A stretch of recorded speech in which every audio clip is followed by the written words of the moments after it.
الله الرحمن الرحيم. السلام عليكم ورحمة الله وبركاته. نلتقي فيكم اليوم مع حوار مع ضيف ثقيل، ضيف من الوزن الثقيل، مع الأستاذ محمد جميل المشرف العام لفريق كرة اليد بنادي الهدى.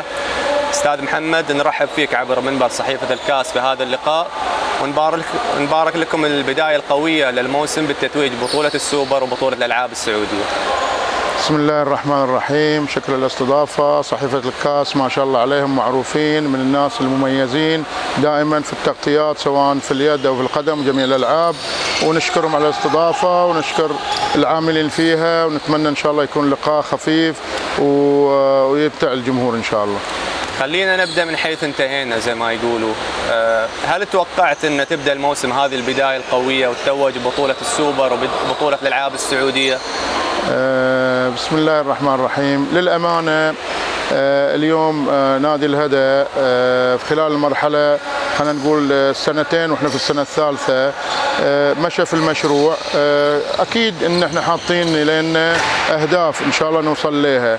بالنسبة للموسم هذا إن احنا نحصل على بطولتين كبداية الموسم ما كانت يعني عشان نكون صريحين مرسومة 100%. لا، احنا كنا اللاعبين اللي جبناهم ولا كنا حضرناهم صراحة يليقوا ونعرف ان راح نقدم مستوى كبير، بس ان احنا اليوم نحصل على البطولتين هذه مدل على معدن اللاعبين واللي جبناهم كانوا رجال وفعلا فاقوا التوقعات وفاجأوا الكل، فاجأوا القريبين قبل البعيدين. يمكن لو نرجع بالحديث عن مباراة السوبر، الحدث المثير اللي صار والسيناريو نهاية المباراة وبعدها عودة الحكام لتقنية الفيديو، الجميع انتبه ان محمد جميل كان العامل المؤثر في هذا الشيء. نحن شفنا بالبث ان انت توجهت لحكام المباراة وطلبت العودة للتقنية، وش اللي قلته بالضبط للحكام؟ بالنسبة لمباراتنا مع الخليج في السوبر، طبعا اخر 10 دقائق او 20 ثانيه، استغفر الله، اخر 20 ثانيه او 10 ثواني الحكم اي تعطيل للكوره يعتبر مخالفه يكون بلنتي. انا انتبهت الى الصياد انه هو معطل الوقت والحكم انه هو حتى ما وقف الوقت. هذا الشيء خلاني اني اروح للحكم اتكلم معه اقول له ترى في مشكله عندك انت في الوقت، انت ما نظرت للوقت، لا وقفت الوقت ولا انت عاقبت اللاعب.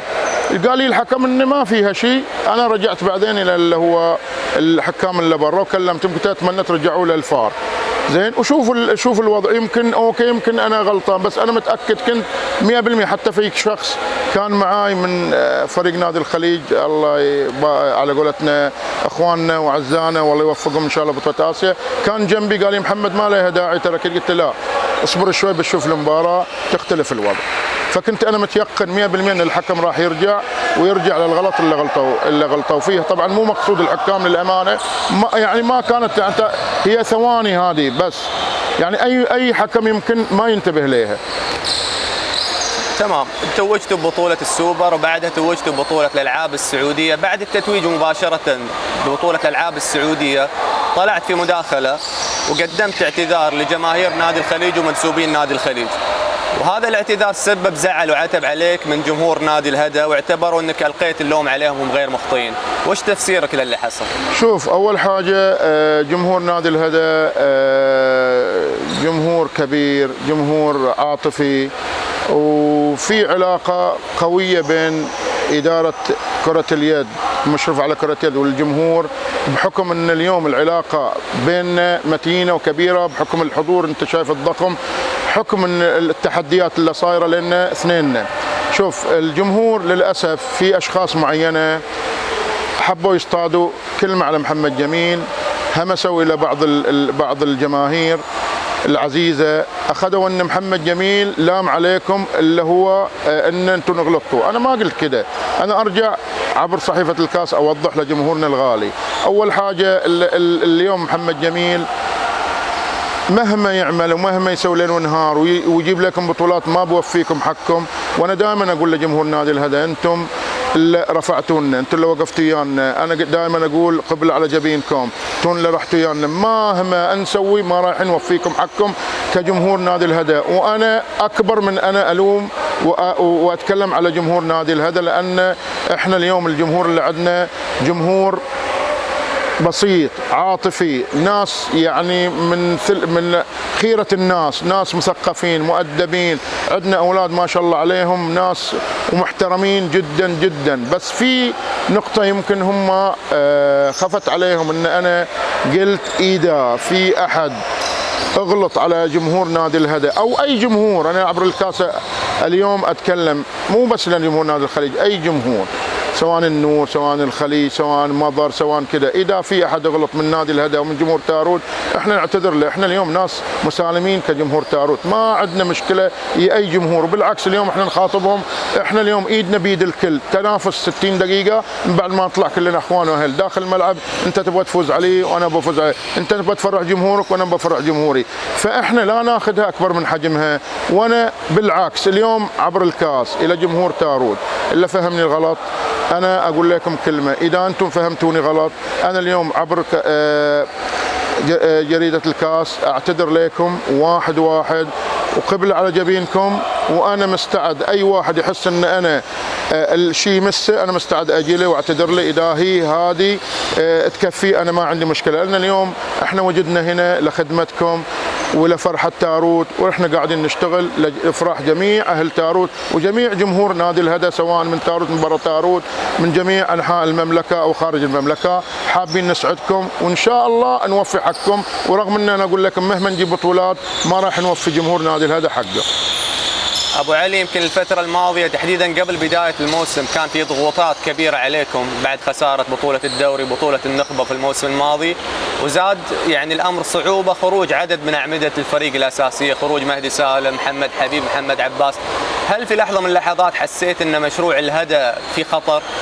بصراحه لا، لان احنا مشروعنا ما ينبني على لاعب واحد ولا لاعبين ولا ثلاثه، احنا ينبني على منظومه، واحنا ما اشتغلنا اليوم الا عارفين احنا هدفنا وين رايحين، وانا واثق ثقه عمياء من اول يوم ان احنا نادي الهدى راح نحقق بطولات، رايحين نصير رقم صعب.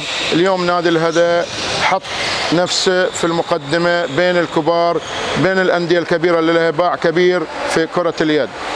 يمكن الصيف الماضي كان ساخن وفي كثير من الاشاعات حول اللاعبين الثلاثه، هل بيستمروا مع الهدى؟ هل بيطلعوا؟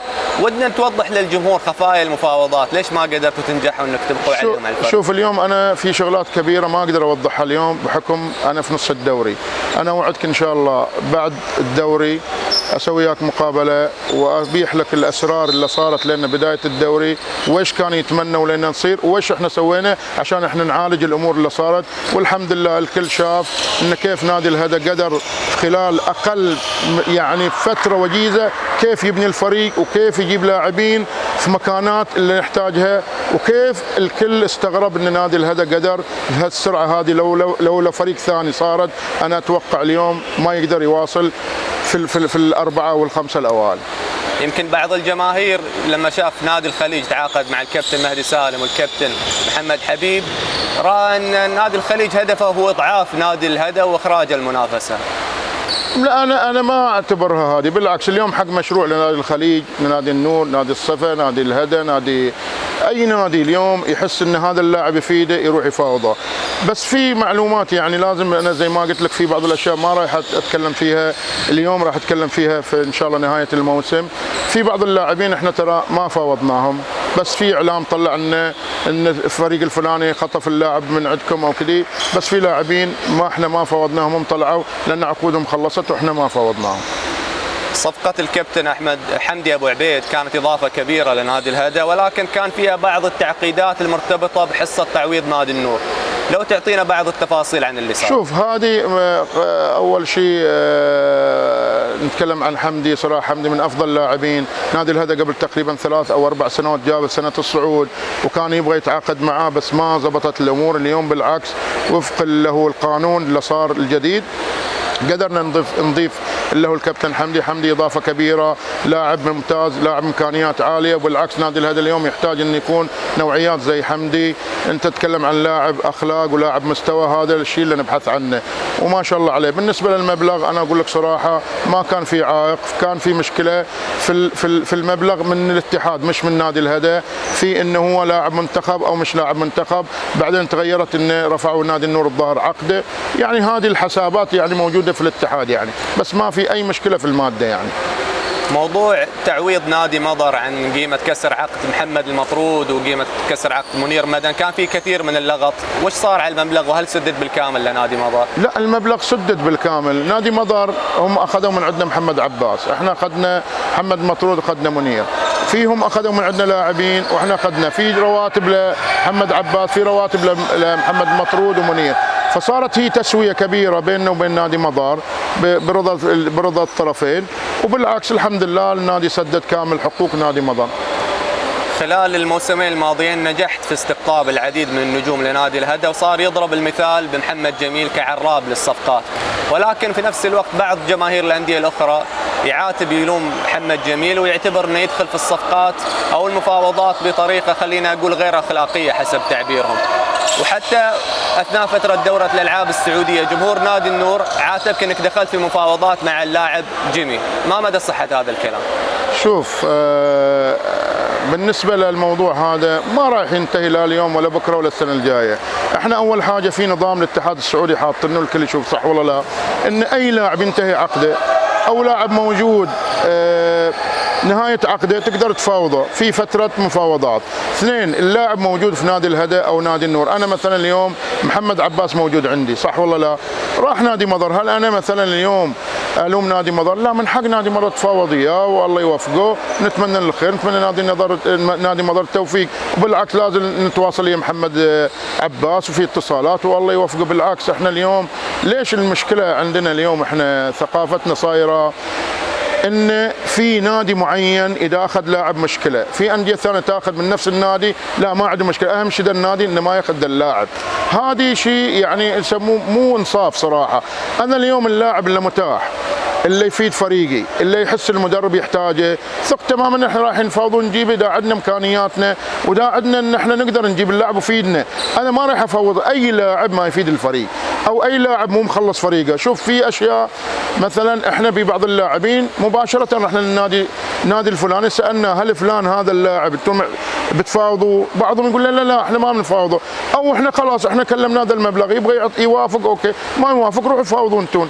فالمشكله قدام الاعلام غير وقدام خلينا نقول قدام الكاميرا غير وبعد الكاميرا غير. ليه؟ لما تجي لهم تتكلم معاهم كاشخاص في النادي يقول لك لا انا اللاعب ما استفدت منه، انا ما محتاج له، انا ابغى فلوسه.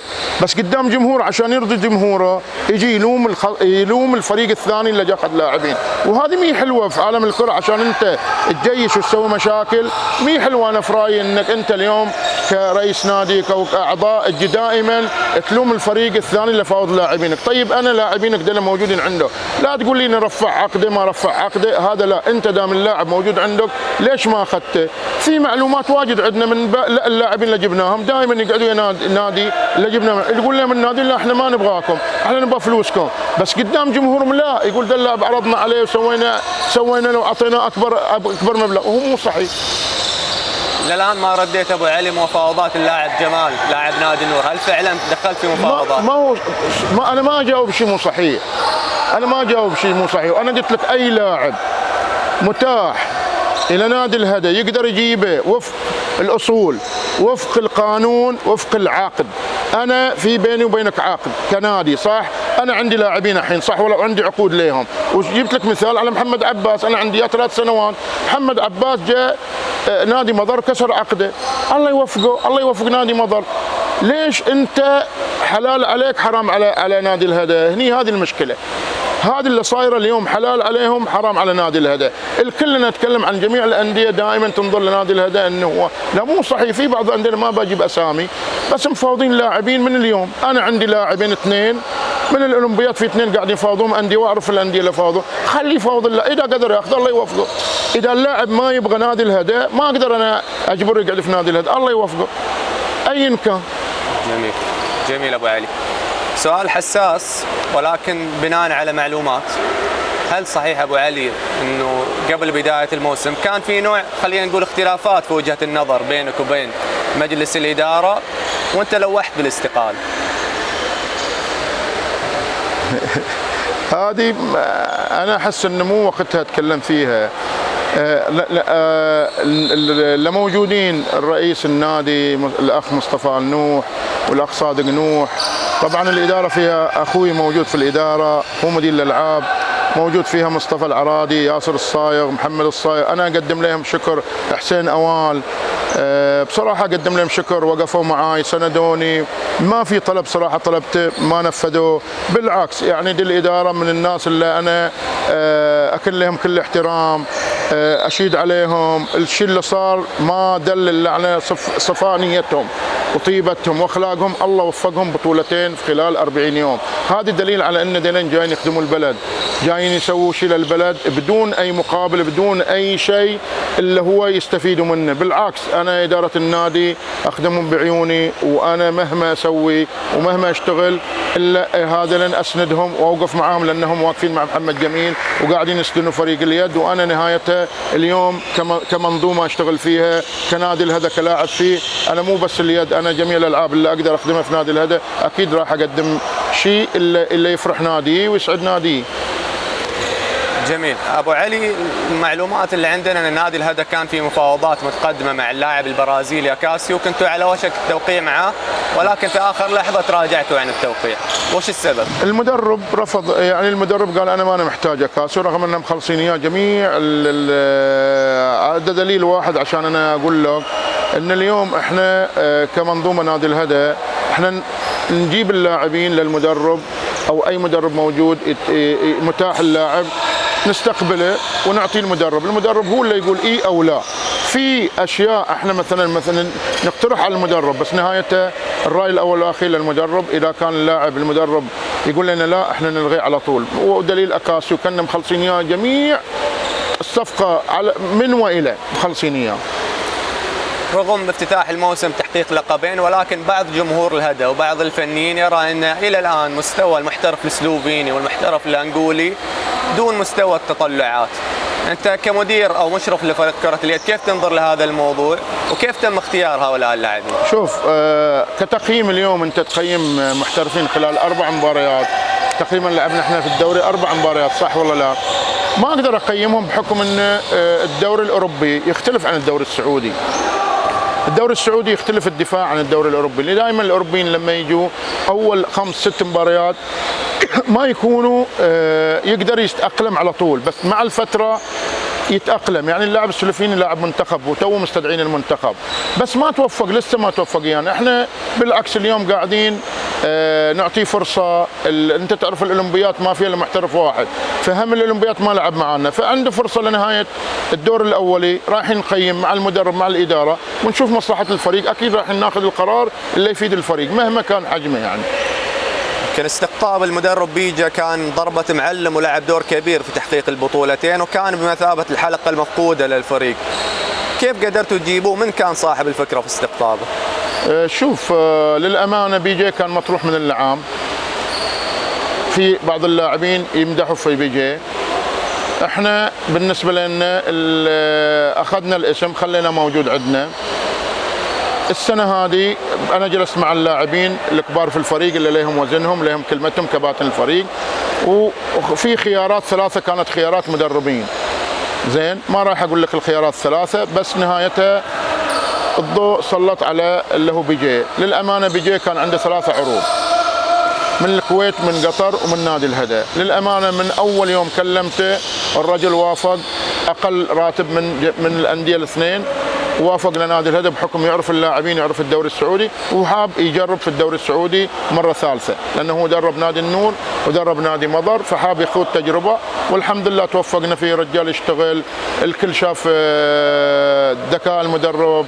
اللاعبين اليوم قاعدين يأدوا المطلوب، قاعدين يأدوا اللي يطلب منهم المدرب. ما تقدر تقول إلا أن هذا المدرب وجد ضالته في نادي الهدى، ونادي الهدى وجد ضالته في هذا المدرب، والحمد لله صاروا متناغمين. والكل شاف ان نادي الهدى اليوم بوجود المدرب قاعد يقدم مستوى وقاعد يجيب بطولات. يمكن لا زال الوقت مبكر للحديث عن الفترة الشتوية، بس دائما تطلعات الجمهور كبيرة وثقتهم في محمد جميل كبيرة، فهل في خطط من الآن للتعاقد مع بعض اللاعبين في الفترة الشتوية؟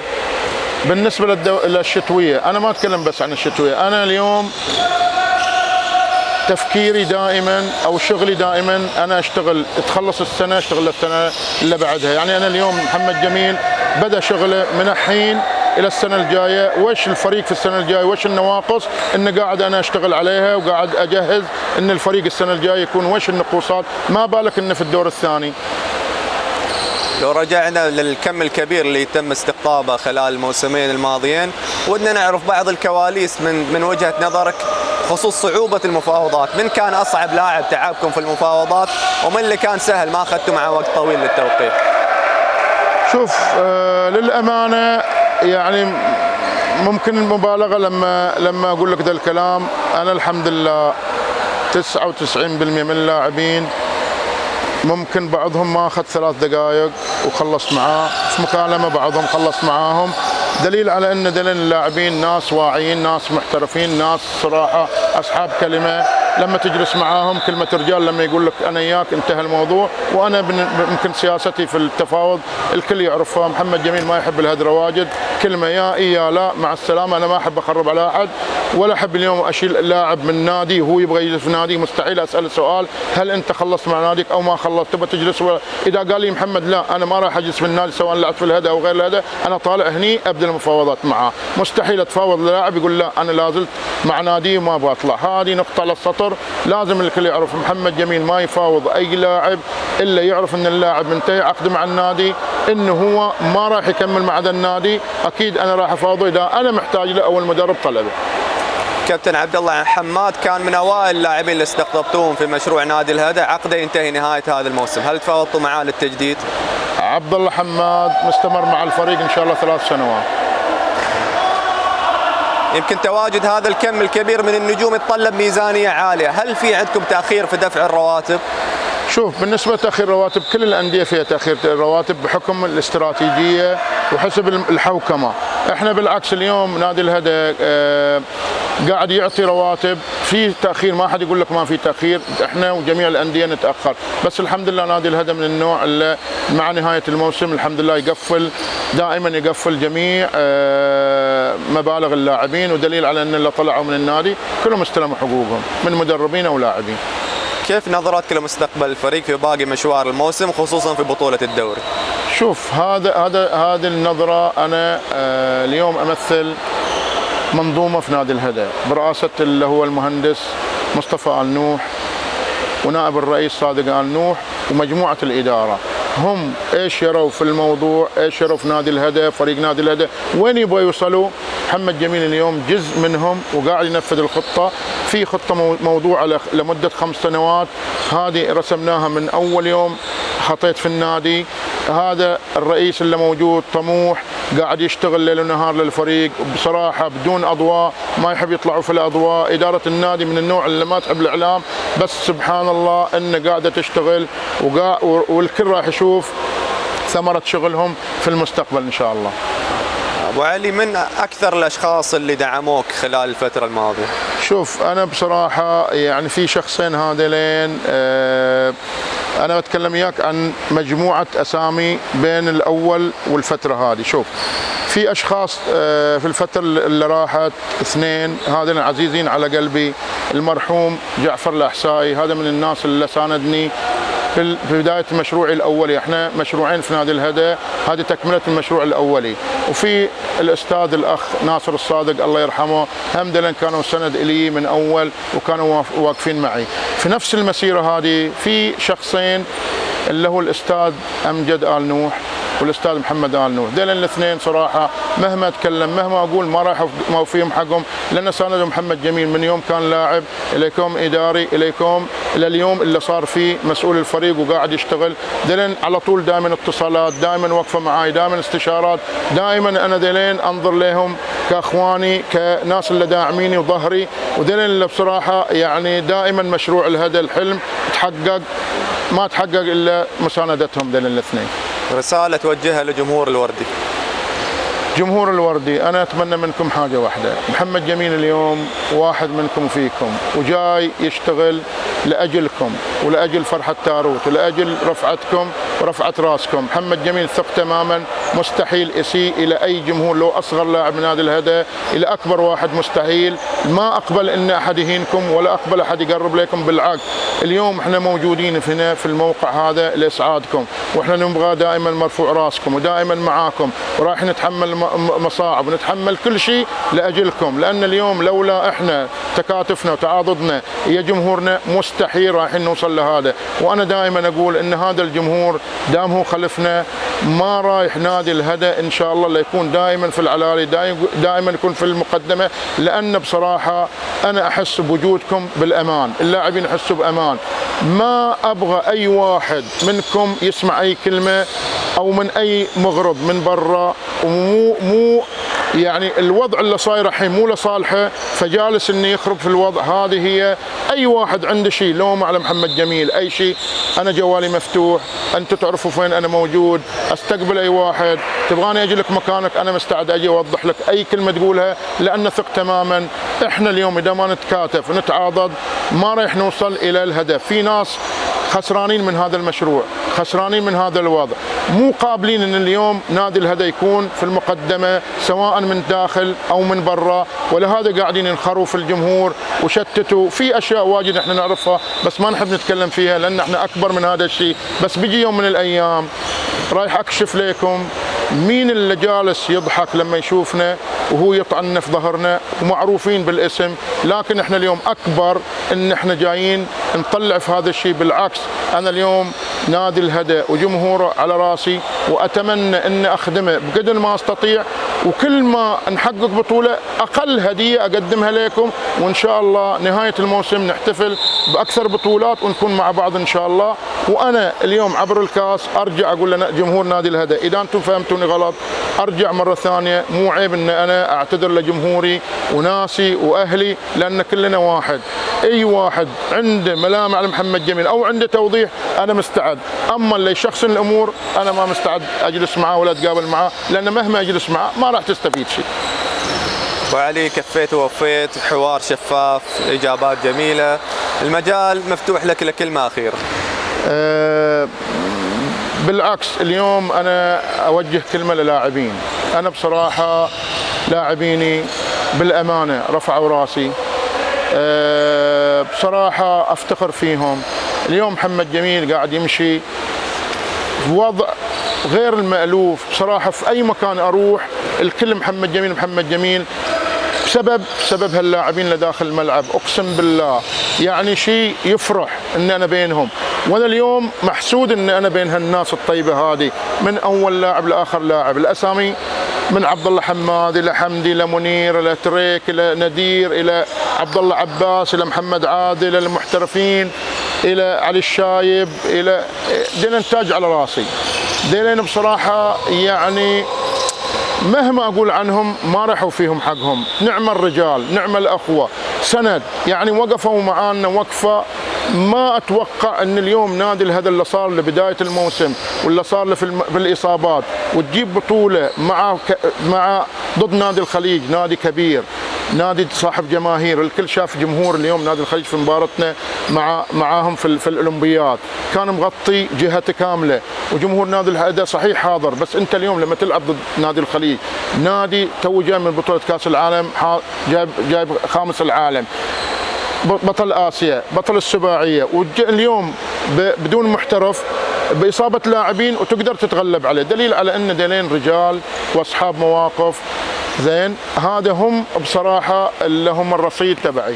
بالنسبه لصحيفه الكاس، اول شيء اوجه الى الاستاذ حسين ابو تاكي الشكر واعتذار له، لانه دائما يكلمني وانا دائما بصراحه ما اجاوب معاه. انا ما احب اليوم دائما اطلع في الاعلام، لانه ما احس انه وقت انا او ان اطلع في الاعلام، لا مو ولا شيء، لان في اشياء إن ما نقدر نقولها في الاعلام، في اشياء ان انا من النوع اللي ما احب دائما اطلع في الاعلام، بالذات الطويله هذه اللي هي المقاطع الطويله او الحوارات الطويله. انا احب على قولتهم ابو دقيقتين وخوب علي، لان صعب بعض الاحيان نتجاوب وكذا. بس ابو علي بصراحه عزيز وغالي، من الناس الصحفيين اللي انا اعرفه من زمان، وصاحب نظرته، ودائما حوارات لما اكون لحالنا انا وهو. صحيفه الكاس بصراحه يعني غمرونا بتغطياتهم من الرياض لاحتفال في الملعب. صراحه اشكر الاستاذ حسين قريش، صراحه ابو علي ما قصر، دائما نتابع يوميا رسائل، يوميا اتصل علينا. بالعكس انتم جريده الكاس صراحه ابرزتوا نادي الهدى، اليوم وقفتوا معنا للامانه. اوجه شكر كبير من اعماق قلبي، والله يوفقكم، ودائما نبغى نشوفكم تساندونا، نساندوا الانديه الثانيه. شكرا لكم.